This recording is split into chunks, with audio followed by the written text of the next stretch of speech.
From a young age, I've been obsessed with playing any kind of games, whether it was a board game such as Risk, Monopoly, Settlers of Catan, or chess, or a card game, or just some game that we made up with the other kids in my neighborhood. My love language early on was competition. I experienced a lot of success and a lot of failures over my years playing sports. In fact, just in high school, I played competitively in 5 sports, but even more valuable than I could ever fathom in the moment was the experiences created and the values instilled. I was born to compete.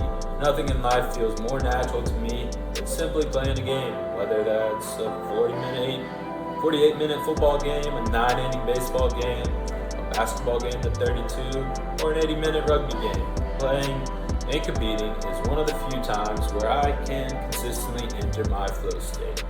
Yoki Matsuoka describes this flow state in both her homework and playing tennis as her mind would become so completely absorbed in the problems that she was barely aware of the time passing. In a strange way, it was similar to the sensation she felt on the tennis court, a deep focus where nothing could distract her. In other words, when that game begins, I can easily set all of my life's troubles and worries aside. Without thinking about school, work, family, or friends, I set my mind on solely my role and whatever team I find myself on. Fast forward to my undergrad experience, I quickly fell in love with the design world. As I became more comfortable with my tangible skills in craft, ideating, and modeling, I evolved into what I could dream of as simply a creative guy. Once I realized that my greatest strengths fell in the capacity of my right brain, I stopped trying to prove to myself that I could out-analyze my peers in engineering and accounting. I unlocked a lot of previously undiscovered potential as a result. And as far as design school went, I took a vastly different approach than most of my peers. I never once worried about how beautiful a product looked. To me, the beauty was in the process, the beauty was in the function, and the beauty was in the idea. Similar to Da Vinci, how he could not simply do an assignment, he needed to make it something of his own, to invent rather than to imitate the master. I was striving to make myself better. I did not worry in the slightest about fabricating an appearance or creating a facade that my professor, my master, would think more highly of.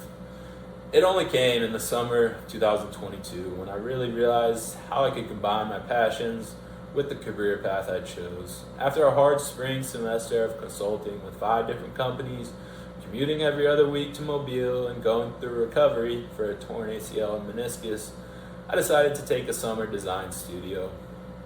It was in this studio that I discovered that it would be possible to combine my passion for competitive sports and playing games with a career as a creative designer. I want to throw a huge shout out to Ben Bush for making a studio that taught me both the hard skills of creating an expertly crafted product, but also how to enjoy the process. Our first week was purely focused on designing and making games that could be used around Wallace Hall, which was the School of Graphic and Industrial Design at Auburn. It was this week that I fell in love with the idea of simply creating things that people could have fun playing.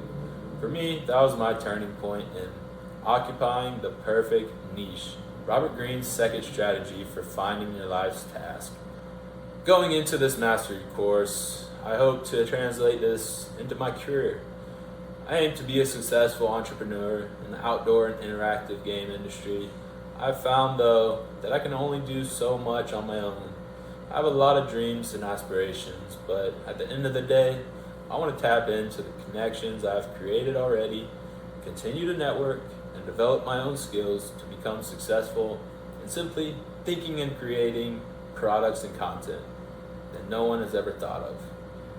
Ultimately, my main goal that I established in 2021 for myself, and I still aim to one day accomplish, is to create and bring to market multiple products that promote young kids to compete and play outside again, and create interactive outdoor tailgate style games that facilitate socialization and fun to both adults and kids. My first SMART goal is to list out every business idea I've had in the past 5 years, organize them into a notebook, expanding the ones that I can still see succeeding, and listing out resources that I can use to accomplish these visions. Secondly, I would like to solidify a 5 and 10-year goal list. Starting at the beginning of 2025, I want to set firm goals for myself every day, every week, every month, and every year that turn into longer and bigger goals.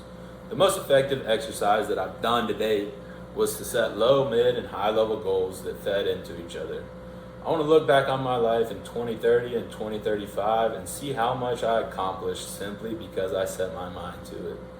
From the reading, I related the most to Fuller, who imagined all kinds of inventions, new kinds of cars, houses, building structures. Ever since I was a kid, I have been creative and imaginative, coming up with sometimes some outlandish ideas. But in my head, these things are possible. And maybe I don't completely change the way anyone lives their life. But if I can contribute positively to one person's life, multiple, I'm going to be happy with that. And at the end of the day, I want to be more than a lone wolf. I want to be a facilitator of talent. I want to create a legacy that far outlives my own. And I want to impact the lives of people everywhere by encouraging fun through competition. War Eagle.